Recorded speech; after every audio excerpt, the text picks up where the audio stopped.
Bərdədə ailə faciəsi baş verib. Suda boğulan qızını xilas etmək istəyən ata özü də boğularaq ölüb. Hadisənin təfərrüatları ilə bağlı təqdim edəcəyimiz sujetdən xəbər tutacağıq.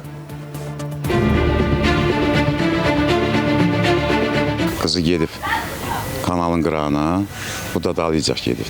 Qaytara bilməyib də, indi özünü atıbdı. Atı suya bu da onun arxasıca. Hadisə Bərdər rayonu Nazirli kəndində yerləşən su kanalında baş verib. 44 yaşlı Sərəncam Kərimova ehtiyatsızlıqdan kanala yıxılaraq boğulma təhlükəsi ilə üzləşib. Hadisə yerinə gələn 68 yaşlı Yasin Kərimov qızını sudan çıxarmaq üçün kanala girib. İlişib ata da ilişib burada, ağaca qalıb orada. Kim çıxdı? Sonradan gənə sağ olsun qonşular. Gəmiyi gətdilər, gəmi ilə çəkdilər, çıxartdılar.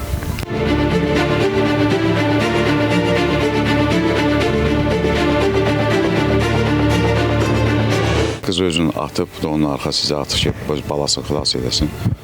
Onu da artıq eləyə bilməyib. Qızı kənd sakinləri sağ olsunlar, çıxardıblar, görüb çıxardıblar.